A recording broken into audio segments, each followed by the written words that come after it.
1, 2, 3, 4.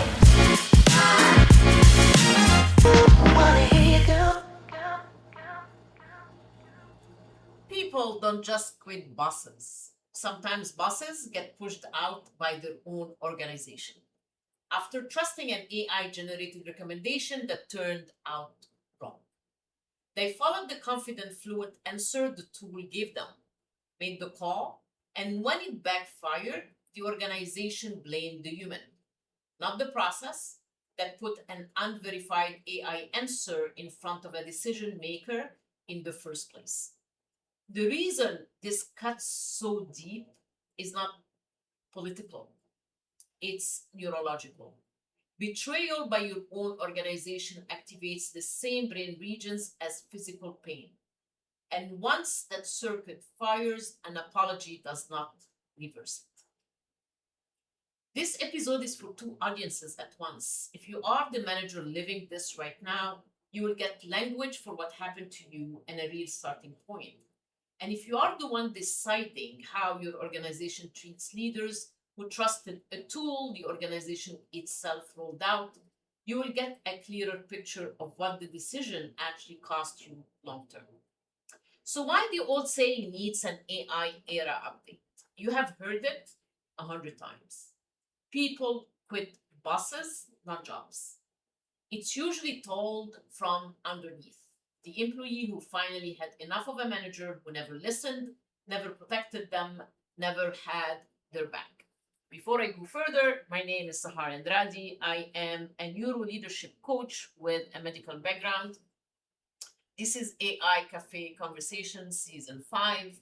We are the only podcast where we integrate AI, neuro leadership or neuroscience, and leadership.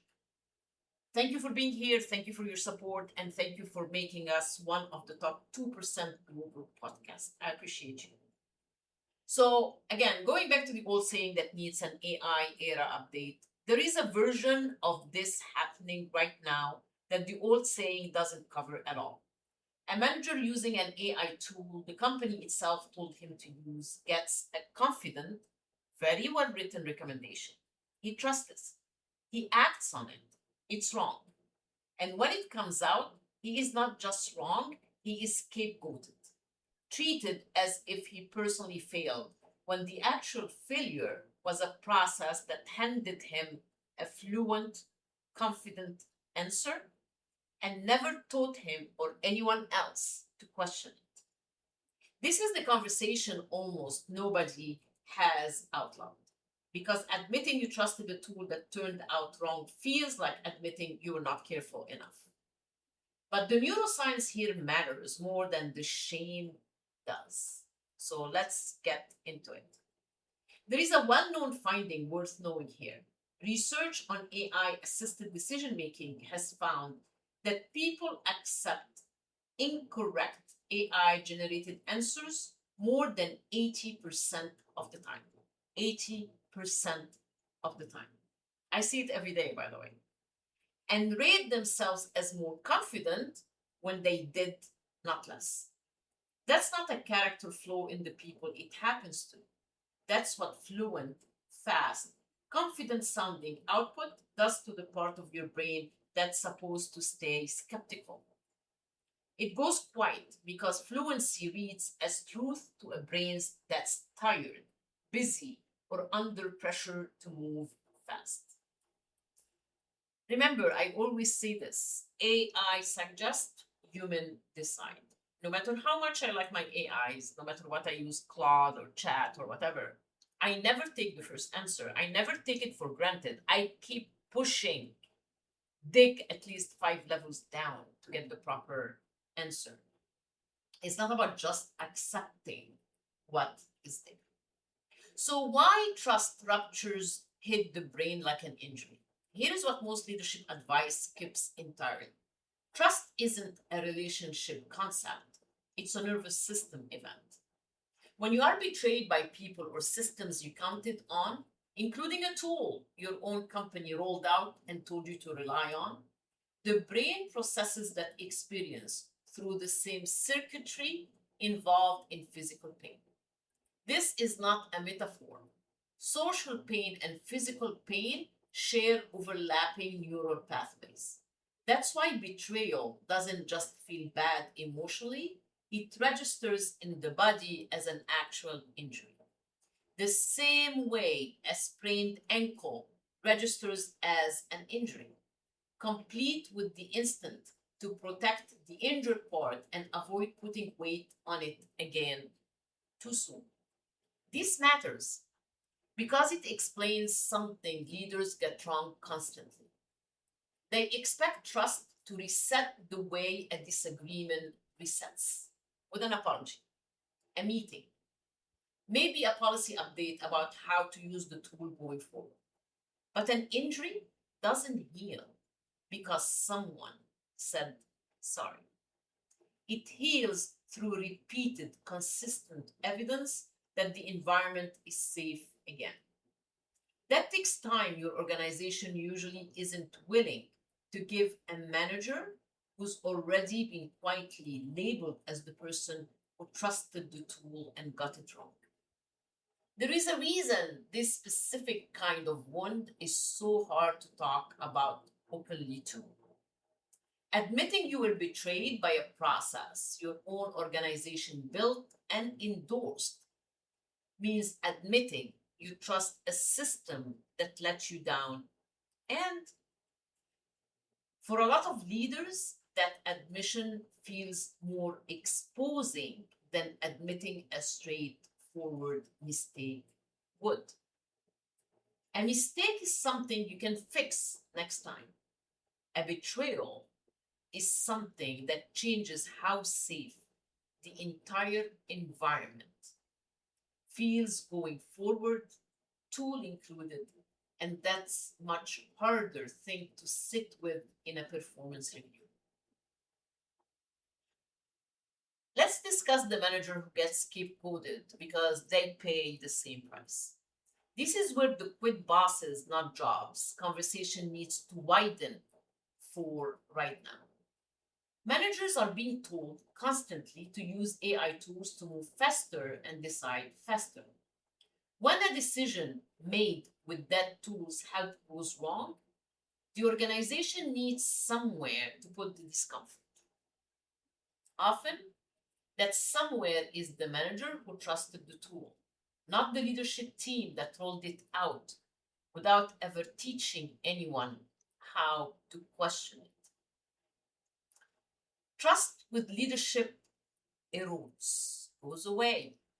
Reputation takes a hit that outlasts the actual incidents by a long distance. And here is the detail that matters most. This is not a one-time cost. It's the kind of thing that costs someone for years. That's not an exaggeration. That's the nervous system doing exactly what it's built to do.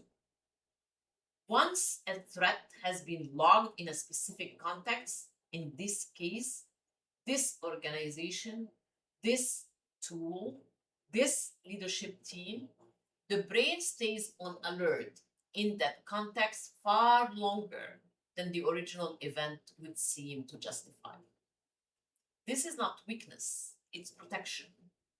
The circuitry that's supposed to keep you safe doesn't know the difference between vigilance that helps you and vigilance that's now costing you your effectiveness. Quietly making you slower to trust the next AI recommendation, slower to make a confident call at all, slower to do the exact kind of decisive work that made you a good manager in the first place. And here is what makes this particular betrayal so corrosive compared to other workplace conflicts.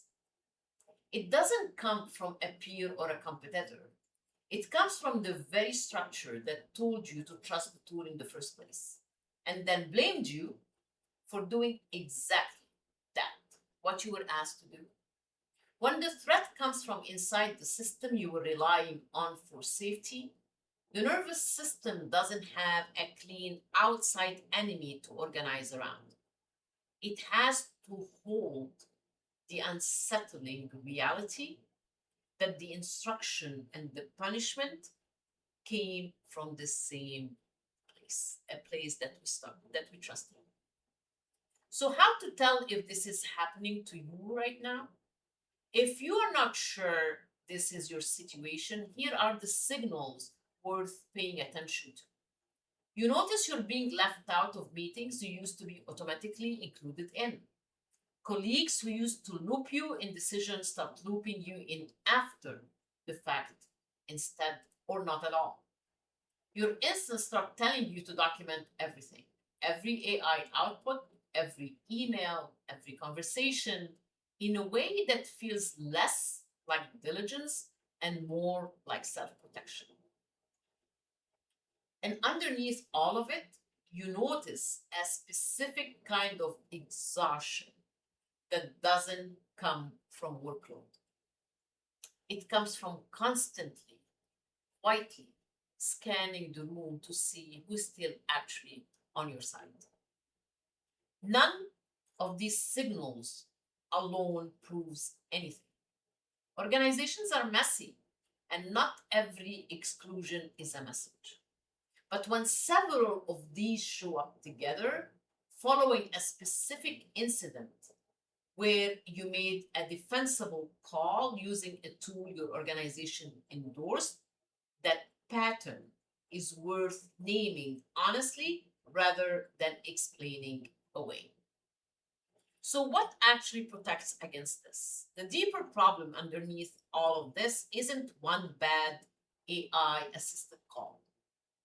It's an organization that rolls out AI tools without building a real process for verified output and without a real process for fairness when a decision made with that tool goes wrong. Without that, every manager is trusting the tool alone, under pressure, with the full weight of the consequences landing on them personally if it goes sideways. This is exactly the terrain my brain, BRAIN, framework was built to address, giving leaders a way to make these calls from regulation instead of blind trust.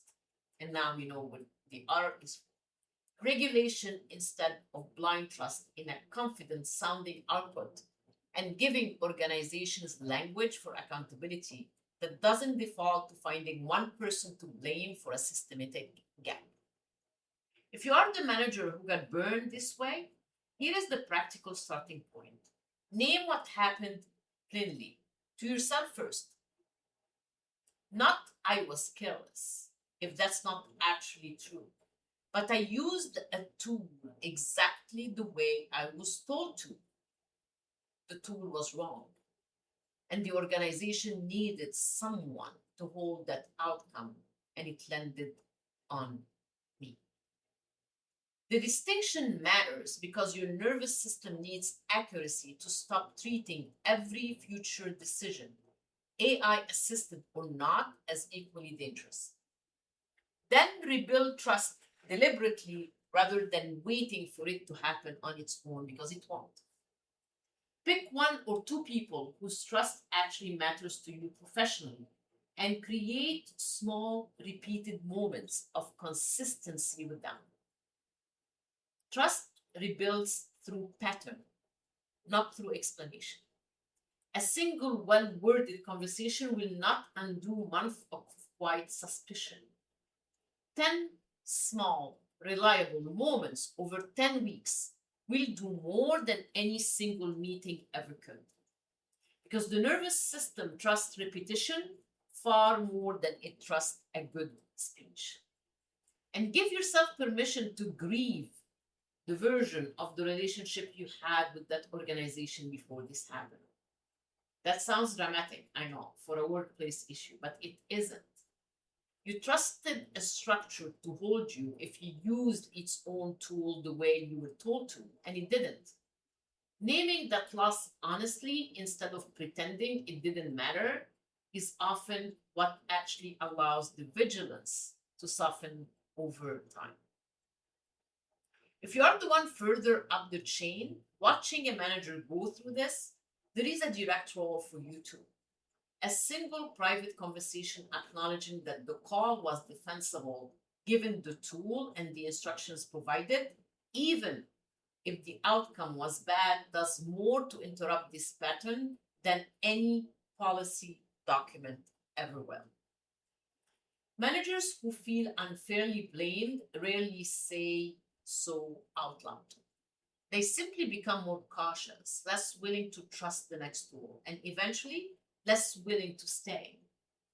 If you want managers who make good judgment calls under pressure, including judgment about the question and AI recommendation, you have to be willing to defend those calls publicly when they don't go perfectly, not just when they succeed. So the pushback beat. Now some of you are thinking, isn't this just accountability? If a manager trusts a tool without verifying it, shouldn't there be consequences? Yes, there should be consequences when a decision is generally negligent. When someone had a clear, easy way to check the output and simply didn't bother. But that's not what most of these stories describe. Most describe a manager doing exactly what the organization told them to do. Using a tool the organization rolled out and endorsed with no training on when to double check it and no process for catching a wrong answer before it caused damage. The distinction matters because organizations that can tell the difference between negligence and a defensible call made with company endorsed tools end up training every manager in the building to stop trusting any AI assisted process at all. Or worse, to stop making confident calls at all. That's not accountability. That's a slow erosion of the exact judgment leaders need to exercise under pressure. And it teaches an entire layer of management that the safest move is never to advocate for a decision, which is precisely the opposite of what most organizations say they want from their leaders in an AI adoption moment. There is a version of this pushback aimed at the manager too, not just the organization. If this is you, you might be telling yourself that you should have known better, that you should have double checked the AI output, that a more experienced leader wouldn't have made that call. Be careful with that story. Hindsight makes every defensible decision look obvious in retrospect. The information you had in the moment, including the organization's own instruction to use and trust the tool, is the only fair measure of the decision, not the information that became available after everything unfolded. If you have been the manager who got burned for trusting AI recommendation the organization itself endorsed, or the one still carrying the afterstate or the aftertaste of a trust structure that never got properly repaired, you are not imagining the cost. It's real, it's neurological, it's fixable with the right approach, even years after the original incident. This is also worth saying plainly for anyone building or running a leadership team right now. The old saying tells you that people quit bosses, not jobs. The AI era version is that trust breaks in both directions. And an organization that rolls out AI tools without a real process for verification and fairness is quietly training its best manager to stop trusting anything, including their own judgment. Not sure where you stand? Have a leadership clarity call with me. It's free, 30 minutes, no pitch, just clarity. I will leave the link in the notes of description of this episode. And as I always say before we leave, show me some love. Comment, share, subscribe, rate our podcast. Appreciate your support. Thank you so much for always supporting me and being here and listening to this. If you have any ideas, email me at sahar@saharconsulting.com. Till I see you on our regular long podcast on Wednesday next week. Peace